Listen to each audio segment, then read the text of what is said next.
the Dhammapada Sutra spoken by the Buddha. In English, Chapter 1, The Pairs, Verse 1. Mind comes before its elements. They are created by the mind and controlled by the mind. When the mind is corrupted, speaking or acting only brings difficulties and thorny problems. Like a wheel rapidly following the hoofs of the animal bound to it. Verse 2. Mind comes before its elements. They are created by the mind and controlled by the mind. When the mind is tranquil, speaking or acting only brings joy, great joy and delight, like a shadow that cannot be removed. That was chapter 1, verse 2. Chapter 1, verse 3. I have been abused. I have been injured. I have been attacked. I have been swindled. Fury never ends in those who preserve this mode of reasoning. Chapter 1, verse 4. I have been abused. I have been injured. I have been attacked. I have been swindled. Fury ends in those who do not preserve this mode of reasoning. Chapter 1, verse 5. Events or incidents of dislike are obviously never resolved by dislike. They are resolved by liberation from dislike. This is the ageless rule, the timeless principle. Chapter 1, verse 6. People may not easily grasp that we must have and maintain self-discipline, but anger and disputes are completely resolved in those who thoroughly grasp this point. Chapter 1, verse 7. Just like a rotten log is easily downed by the wind, the tempter captures the idle, inactive, weak, and indecisive man, ever hankering after beauty and pleasure in all things, lacking self-control and self-restraint, and the glutton. Chapter 1, verse 8. But just like a rocky mountain is never moved, never downed by the wind, the tempter cannot capture a man who contemplates the realities of suffering and hardships in all things, full of self-control and self-restraint, modest and decent, not a glutton, ever determined and confident. Chapter 1, verse 9.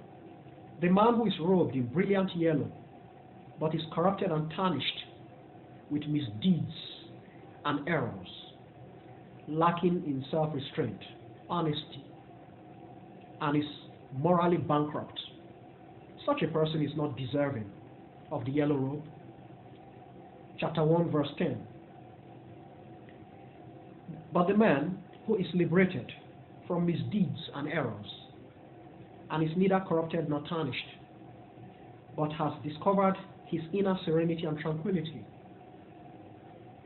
in living a holy life, the good life, maintaining self-restraint, ever honest and morally sound, such a person is quite deserving of the yellow dyed robe.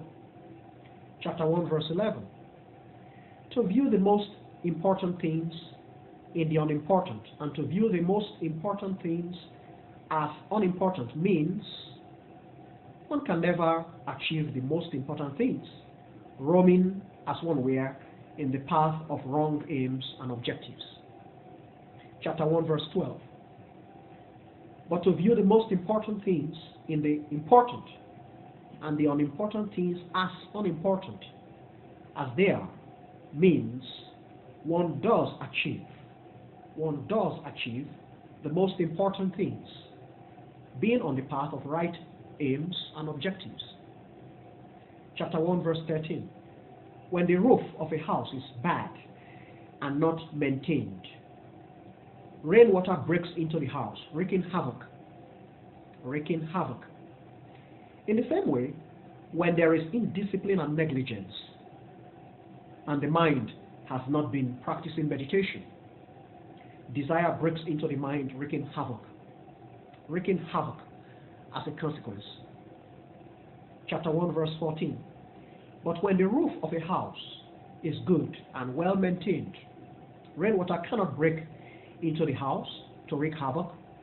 In the same way, when there is devotion and discipline, and the mind has been practicing meditation well, desire cannot break into the mind to wreak havoc as a consequence. Chapter 1, verse 15. Now and forever, in the present life and in the future life, he lives in distress. The evildoer lives in distress in both situations.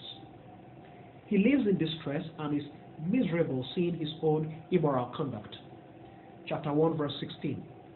Now and forever, in the present life and in the future life, he lives happy.